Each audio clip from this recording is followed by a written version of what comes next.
Yang kedua, saya sowan dalam rangka laporan bahwa insya Allah kawula kalian Mas Anies daftar ke KPU sebagai calon tanggal 19 pagi.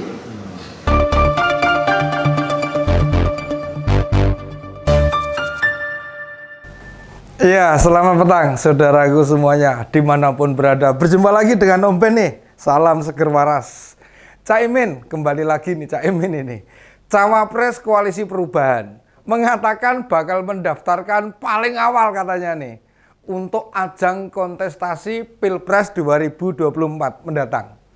Janji ini disampaikan di sela-sela aktivitasnya nih sebagai cawapres. Tapi coba kita lihat nih, bener apa ora ya? Kira-kira apakah yang disampaikan Caimin ini cukup realistis atau benar-benar bisa direalisasikan ini? Ada beberapa bukti. Bila janji-janji koalisi perubahan itu sulit ditepati loh.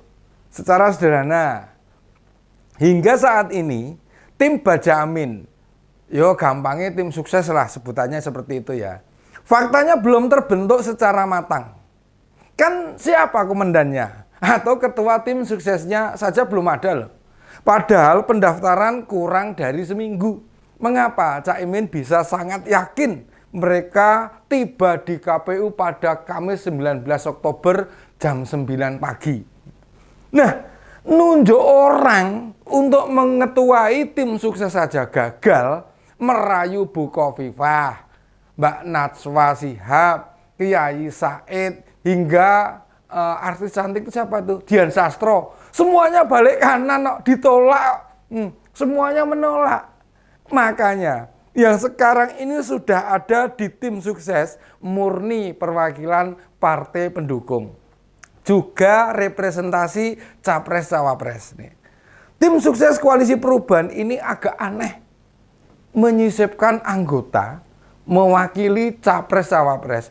Bukankah capres-cawapres itu berasal dari partai? Setidaknya usulan partai.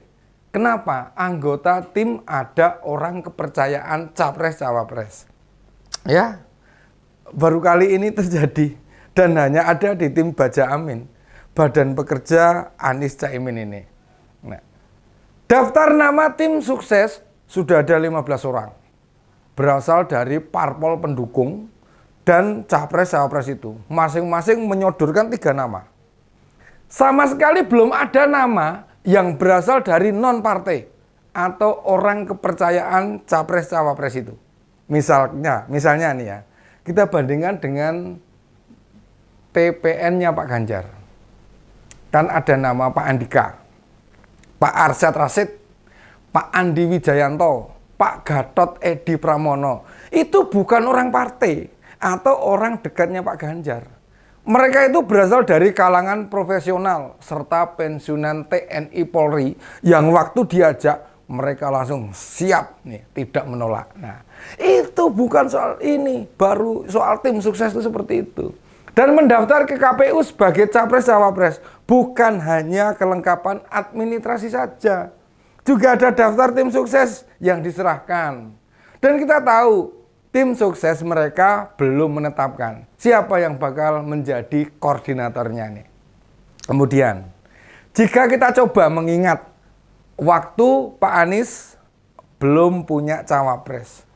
Karena kan rencana untuk mendeklarasikannya cawapres itu mundur terus.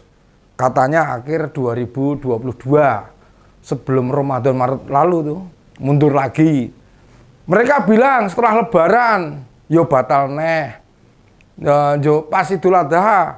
Nah, kebetulan Pak Anies pergi haji. Nah, yang menyampaikannya tuh, cawapres nunggu kepulangan haji, batal neh, batal lagi gitu kan. Yang paling membagongkan, ya dari awal orang ngiranya Pak Anies ini akan dipasangkan dengan Mas Ahaye. Tapi yo gagal nih, gagal maning kepriwe to son, gagal terus tidak terrealisasi. Dan Demokrat mencak-mencak tuh menuduh ada pengkhianatan segala macam. Demokrat pun keluar dari koalisi. Dari Koalisi Perubahan itu langsung keluar. Apakah hanya itu bukti inkonsistensi Koalisi Perubahannya? Ora. Kelengkapannya lain yang juga perlu diserahkan ini saat pendaftaran capres-cawapres, yakni dokumen visi dan misi. Dan ini belum pernah kita dengar dari pasangan Amin. Merumuskan dokumen visi misi juga bukan perkara gampang yang bisa dituntaskan dalam 1 atau 2 hari. Selain itu, harus sejalan dengan beberapa hal yang pernah disampaikan Pak Anies di berbagai acara. Kita tentu pengen tahu, apa solusi pendidikan yang murah itu bagaimana? Kan Pak Anies menyebut nih, masih ada komersialisasi pendidikan loh. Nah, dia harus punya jurus jitu agar pendidikan tidak dikomersialisasikan. Caranya ini piye gitu kan. Kondisi pendidikan saat ini, pemerintah tidak hanya menyediakan BOS, biaya operasional sekolah, tapi juga ada KIP, Kartu Indonesia Pintar. Kemudian juga ada bidik misi nih untuk jenjang perguruan tinggi, serta LPDP bagi yang ingin melanjutkan ke S2 atau S3 di luar negeri. Penasaran banget toh? Opo resepe gitu loh. Pak Anies ki resepe opo? Untuk mencegah komersialisasi pendidikan itu resepnya gimana? Juga ada akses kesehatan yang terjangkau. Bagi masyarakat tidak mampu nih, pemerintah sudah menyediakan KIS, Kartu Indonesia Sehat, atau jaminan kesehatan yang berbentuk BPJS itu, yang iurannya dibayarkan pemerintah. Bila tidak cukup, Pak Anies bakal menambahkan di sisi apa? Anggarannya atau ada layanan baru? Di beberapa pertemuan, Pak Anies hanya menyebut tingginya biaya berobat. Pemerintah harus memberi kemudahan bagi masyarakat supaya rakyat bisa berobat dengan mudah dan murah. Tapi kan kita bingung, konsep sederhananya piye?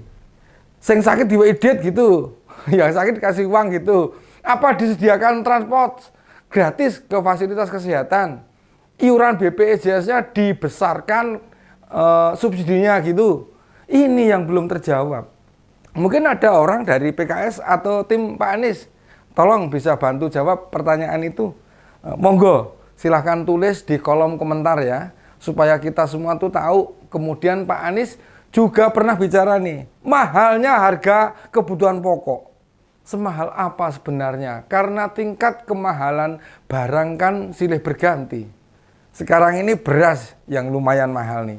Namun pemerintah sudah bekerja sama dengan Bulog membuat operasi pasar agar harga beras bisa turun.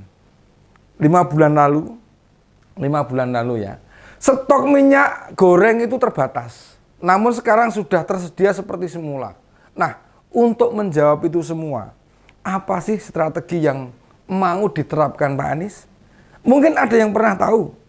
Kalau pemerintah selama ini soal sembako, solusi paling cepat ya operasi pasar. Supaya harga kembali normal.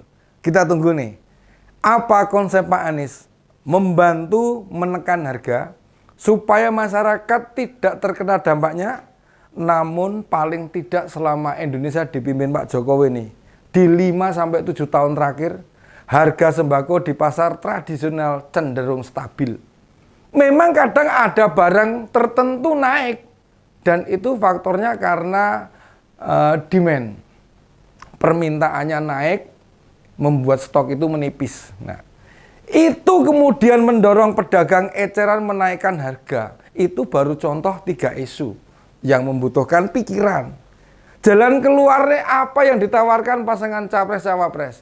Bila memang pasangan Amin mendeklarasikan sebagai koalisi perubahan, tolong dong sampaikan dengan bahasa sederhana, bahasa yang mudah dipahami, mudah dimengerti, atau strategi apa yang mau dijalankan menjawab tantangan pendidikan, kesehatan maupun ekonomi.